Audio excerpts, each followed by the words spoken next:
Hello, I hope you are doing well. This is your awesome tutor's video on negative exponents. And trust me, they aren't as scary as they seem. And here we go.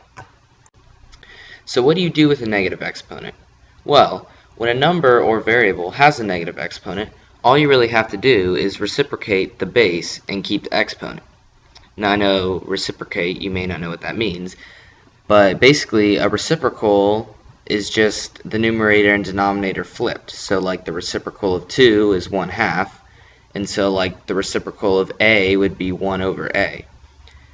So reciprocate is just the verb form of a reciprocal. So basically you're just switching it from the numerator to the denominator or vice versa. So in this sample you have a to the negative 2. So all you have to do is put a to the negative 2 on the bottom in the denominator, move it from the numerator to the denominator, because a to the negative 2 is the same thing as a to the negative 2 over 1, and so you get 1 over a squared. Now when you do that, you can take out the negative, so instead of 1 over a to the negative 2, it's 1 over a to the second, or 1 over a squared. So basically reciprocating the base allows you to get rid of the negative. Alright, so now that we understand how it works, let's do a problem.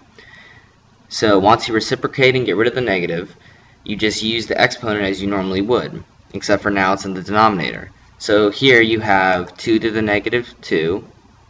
So when you go, you'll have 1 over 2 squared, which you can get rid of the negative because you switched it from the numerator to the denominator, or you reciprocated it. And so from there, you have 1 over 2 squared, and 2 squared is 4. So you have 1 over 2 times 2, and that would be 1/4, and that would be your answer. And here's another example. If you had 2 to the negative 2 on the bottom, you would reciprocate it, except for this time you're going from the denominator to the numerator. So you'd have 2 squared over 1, and you can get rid of the negative again because you reciprocated it. So 2 times 2 is 4, and so you get 4 over 1, which is 4. Now obviously these problems get harder, like all math, they always seem to get harder. So when you have multiple bases, I would apply the negative exponent on the outside to the numbers inside before you do anything else. So, and remember, when you have exponents and they're raised to another exponent, to another power, you multiply. I have another video on powers of exponents if you would like to watch that. And so in this example, you have a to the third times b to the negative fourth, and remember those have different bases, so you can't combine the 3 and negative 4 by adding. So in this case, you'd multiply a to the third, so you do 3 times negative 2, and you get a to the negative 6. And then you multiply the b to the negative 4th, that exponent, negative 4 times negative 2, and you get b to the 8th. And so you get a to the negative 6 times b to the 8th. And since a to the negative 6 is negative, you have to put that in the denominator. So your final answer would be b to the 8th over a to the 6th. So now let's try a problem that pretty much applies all the exponent rules into one problem.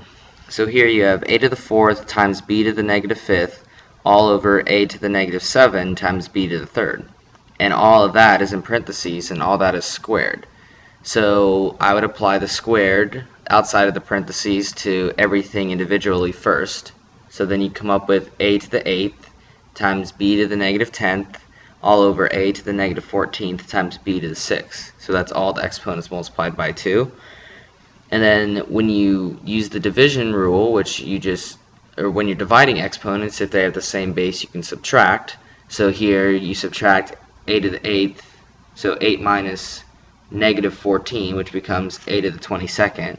And then b and b are the same base, so you can subtract negative 10 by 6, and you get b to the negative 16th. And now that you have a to the 22nd times b to the negative 16th, since it's to the negative 16th, b needs to be reciprocated. So you move that from the numerator to the denominator, and you get a to the 22nd over b to the 16th. And that would be your answer, as far as simplifying, since you're not using actual numbers. Thanks for watching my video. If you have any questions, please comment or message me because I'd love to answer them.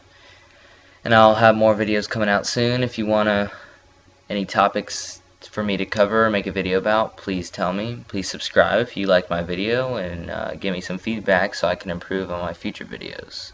Alright, have a great day.